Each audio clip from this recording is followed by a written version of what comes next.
10 ఏళ్లు అధికారంలో ఉన్న బీఆర్ఎస్ బీజేపీ పార్టీలు నిరుద్యోగుల విషయంలో అన్యాయం చేశారని పరకాల శాసనసభ్యులు రేవూరి ప్రకాష్ రెడ్డి అన్నారు. శుక్రవారం జమ్మికుంట పట్టణంలోని ఓ ప్రైవేట్ ఫంక్షన్ హాల్లో కాంగ్రెస్ పార్టీ హుజీరాబాద్ నియోజకవర్గ ఇన్ఛార్జ్ ఒడితల ప్రణవాద్రలో జరిగిన కోఆర్డినేటర్ సమీక్షా సమావేశానికి ఆయన హాజరయ్యారు.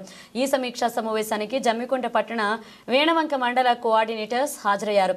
అనంతరం వారు మాట్లాడుతూ అందరూ కలిసికట్టుగా పనిచేసి పార్టీ నిలబెట్టిన అభ్యర్థి ఆల్ ఫోర్స్ నరేందర్ రెడ్డి విజయానికి కృషి చేయాలని కోరారు.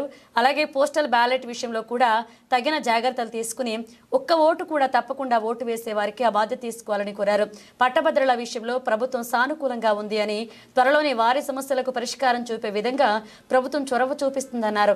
గడిచిన ఏడాదిలో దేశంలో ఏ ప్రభుత్వం ఇవ్వనటువంటి ఉద్యోగాలు తెలంగాణ ప్రభుత్వం 55,000 ఉద్యోగాలు ఇచ్చిందని, నియామకాల విషయంలో ప్రభుత్వం చిత్తశుద్ధి ఉందన్నారు. ఈ కార్యక్రమంలో కాంగ్రెస్ పార్టీ నాయకులు అధిక సంఖ్యలో పాల్గొన్నారు.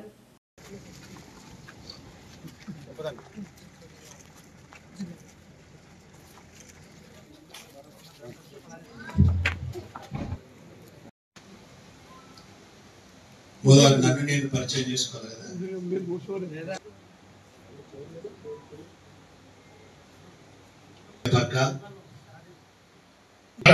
ఎట్లున్నది ఏంటిది ఇంకెవరికి ఉన్నది ఇంకా బలాన్ని నీకు తెలుసు కదా. పోయి కలవండి. వాళ్ళు మనోళ్ళని మీరు వదిలిపెట్టకండి.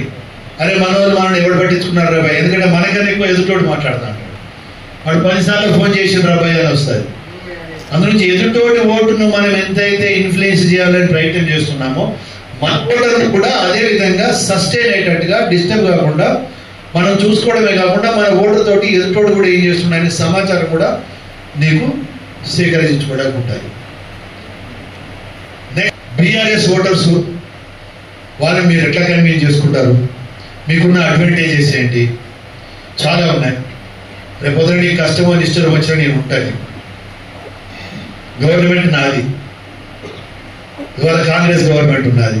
రేపొద్దున ఇల్లు లేకుంటే ఏదో మంచో ఏదో స్కీమో ఏదో ఒకటి మీకు ఉపయోగపడతాం కదా.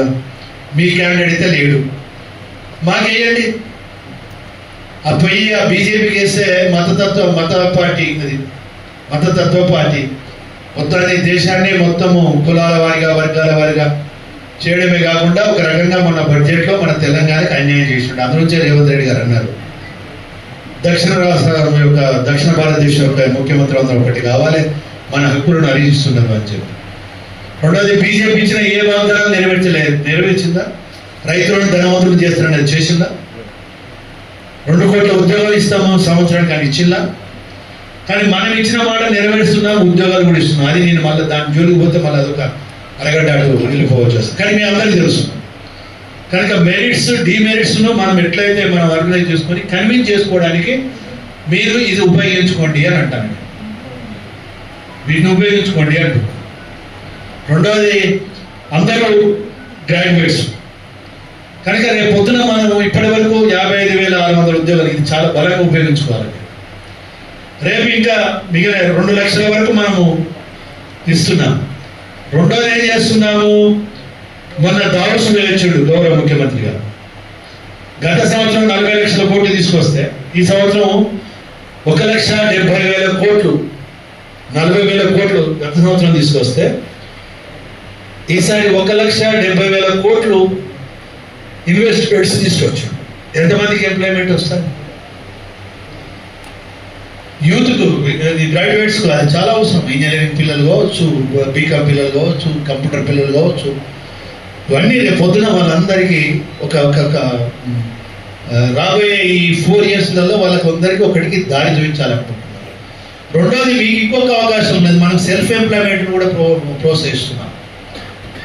మన ఈ రాబోయే బడ్జెట్లో కూడా ఇండస్ట్రియల్ వాళ్ళకు హైయెస్ట్ బడ్జెట్ చేయబోతున్నాం. స్మాల్ స్కేల్ ఇండస్ట్రీస్ ప్రమోట్ చేయబోతున్నాం.